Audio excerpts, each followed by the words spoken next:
श्रीराम.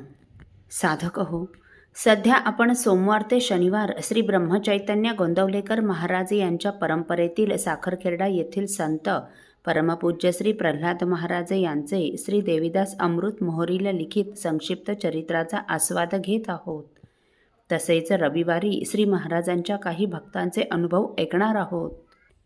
श्री रामानंद महाराजांच्या मूर्ती प्रतिष्ठापनेच्या दिवशी श्री रामराय, हनुमंत, समर्थ व श्री ब्रह्मचैतन्य रामानंद महाराजांचा जय जयकार करीत सर्व भक्त भाविकांनी श्री महाराजांवर गुलाल पुष्पे उधळली.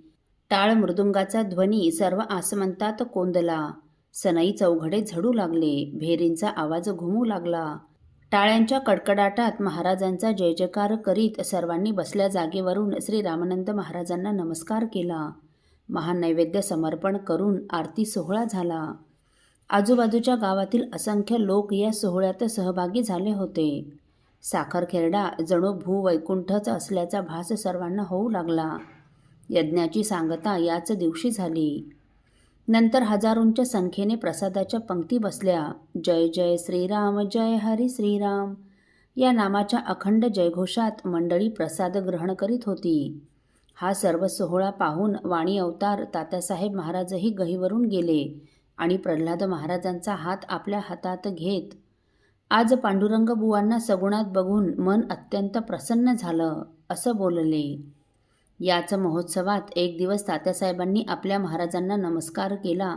त्यावेळी महाराज म्हणाले, अहो, आपण हे असं उलट का करीत आहात? त्यावेळी परमपूज्य तात्यासाहेब श्री महाराजांना म्हणाले, मी योग्य तेच करीत आहे. आपण नित्य श्री ब्रह्मचैतन्य महाराज आहात आणि मी प्रगट ब्रह्मचैतन्य आहे. म्हणजे ज्यावेळी माझ्यात श्री ब्रह्मचैतन्य महाराजांचा आविष्कार होतो त्याचवेळी मी ब्रह्मचैतन्य महाराज असतो. एरवी मी तात्याच. यावरून श्री महाराजांचा अधिकार लक्षात येतो. श्री तात्यासाहेब श्री ब्रह्मचैतन्य महाराजांच्या आविष्कारात असताना बऱ्याच वेळा श्री महाराजांबद्दल गौरवोद्गार काढीत असत. एकदा मालाडला तात्यासाहेब श्री ब्रह्मचैतन्य महाराजांच्या आविष्कारात पेटीवर बोलत असताना बाबासाहेब बेलसरेंनी त्यांना विचारले, महाराज, आपण एवढे भारतभर फिरला तेव्हा आपल्या पाहण्यात खूप विद्वान लोक आले असतील. तेव्हा श्री महाराज म्हणाले, हो, मी खूप विद्वान लोक बघितले. त्यात आपले कृष्णशास्त्री उप्पणबेटीगिरी सारखे लोक विद्वान होतेच, शिवाय नम्रही होते.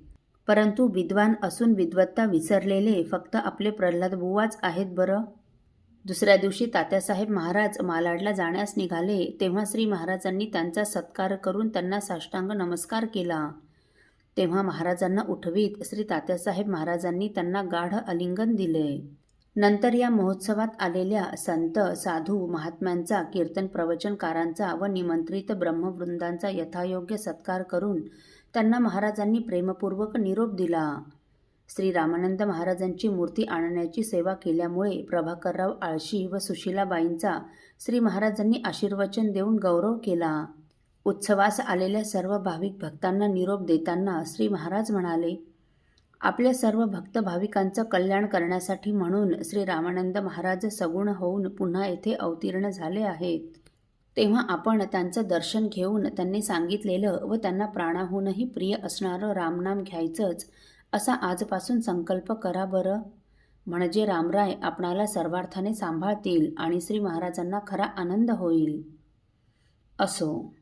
साधक हो, मनुष्याने कोणत्या देवदेवतेची उपासना करावी, परमार्थात मार्गदर्शन करणारे त्यांचे गुरु कोण, हे सर्व विधिलिखित असते व ते साक्षात्कारी संत महात्म्यांना पाहता क्षणीच कळत असल्यामुळे ते त्याला योग्य गुरुकडे पाठवतात. परमपूज्य श्री प्रल्हाद महाराजांच्या शिष्याला असाच काहीसा आलेला अनुभव आपण पुढील भागात ऐकणार आहोत. श्रीराम समर्थ. आपल्यातील कोणा श्रींच्या भक्तांना श्रींचे काही अनुभव आले असतील तर कृपया आपण मला ते 9422843253 अथवा सुनील दादांच्या 9892608401 या व्हॉट्सअप नंबरवर कळवावेत अशी नम्र विनंती. श्रीराम समर्थ.